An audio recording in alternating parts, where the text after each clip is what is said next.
حبايبي الحلوين عاملين ايه؟ وحشتوني جدا مع ميس نورهان واكاديميه نايس كيدز. ويلا نشوف النهارده ازاي نفرق بين الفعل والفاعل. ايه هو الفعل وايه هو الفاعل في اللغه الانجليزيه؟ قبل ما اعرف ايه هو الفاعل وايه هو الفعل لازم كده اعرف نوعين الفاعل. نوعين للفاعل ايه هما؟ الفاعل ده ممكن يكون noun او pronoun.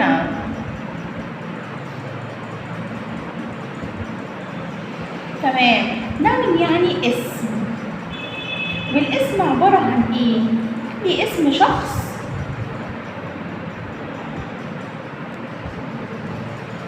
او اسم كائن حي او اسم جماد او اسم مكان او اسم وظيفة. كل دي انواع للاسماء. اسم شخص يعني احمد، منى، هبة، خالد، علي. اسم كائن حي ممكن يكون حيوان او نبات. حلو قوي. يعني مثلا زي فلاور، ورد، بلانت نبات، جراس عشب. طيب والحيوان زي ايه؟ زي الدوج، elephant، bird، اي كائن ايه حي. والجماد ده عباره عن كتاب، ترابيزه. اسم المكان عباره عن مدرسه، مستشفى. اسم الوظيفه دكتور، مدرس، مهندس. دي انواع الاسماء. طب لو انا مش عايزه اتكلم عن الاسم ده يا مس نورهان، هجيب ايه دلوقتي؟ هتجيب البروناون، الضمير. والضمير احنا قلنا هو ايه؟ 7 بس. هما مين؟ أنا، I، he، هو، she، هي، it، هو أو هي. بس المين؟ غير العاقل. برافو يا حلوين. ويجي بعدها we يعني نحن، وthey يعني هم.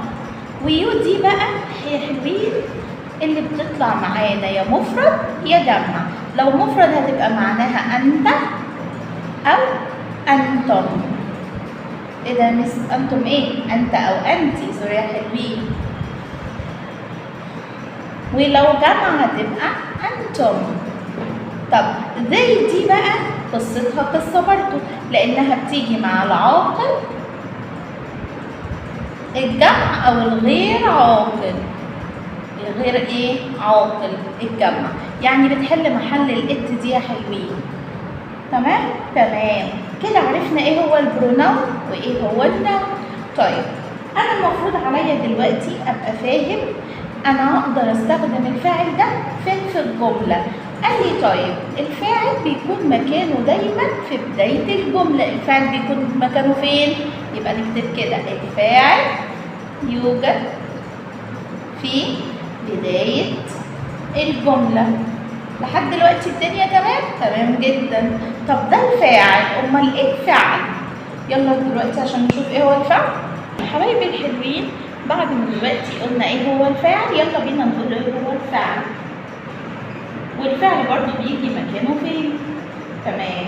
الفاعل قلنا هو الحاجة المسؤولة عن الفعل، الشيء ده. طب الشيء هو ايه؟ هو الفعل. الفعل هو أكشن الجملة، يعني الحركة اللي موجودة في الجملة. الحركة اللي موجودة فين؟ في الجملة. طب تعالوا نشوف كده من ضمن الحركات. swim. swim يعني يسبح. swim يعني ايه؟ يسبح. يبقى what's the meaning of swim؟ يسبح. تمام. بعد ما قلنا swim يسبح، هو مش فيها حركة، احنا بنتحرك، يبقى على طول swim دي تبع الايه؟ الفعل. swim دي تبقى تبع ايه؟ فعل. طيب jump. jump يعني يقفز. jump يعني يقفز. طالما فيها حركة يبقى على طول تبقى فعل. برافو عليكم. run. run يعني يجري. run يعني يجري. eat. eat يعني يأكل. أي حركة إن هو قاعد ياكل. eat يأكل. طيب زي kick يركل الكرة أو يشوط الكرة. طيب read يعني يقرأ. read يعني يقرأ. read يعني يقرأ. طيب زي إيه تاني يا مس؟ زي مثلا ride. ride يركب. تمام. زي ايه تاني؟ climb يتسلق.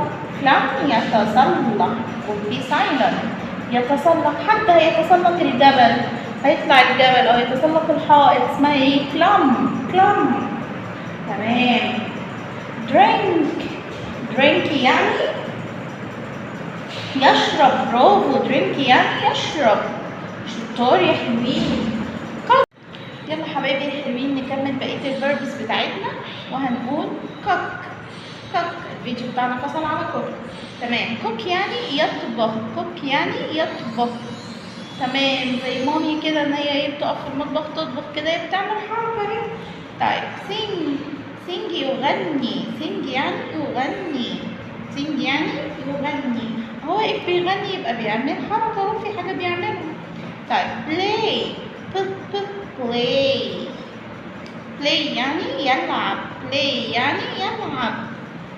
تمام. زي talk يعني يتحدث. زي walk يعني يمشي.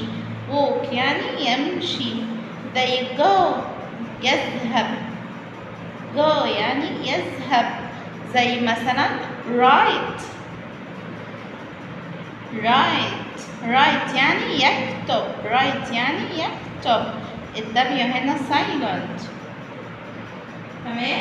يبقى احنا كده خدنا كل الفيربس اللي ايه المتوقع ان احنا نلاقيها في الكورس بتاعنا. طيب ممكن بقى مع الوقت ومع الايام نقابل اي فيربس تانية لازم ناخدها برضو ونحفظها، لان اهم حاجه زي ما احنا قلنا نحفظ كلمات على قد ما نقدر. تمام كده يا حلوين، عرفنا ايه هو الفعل.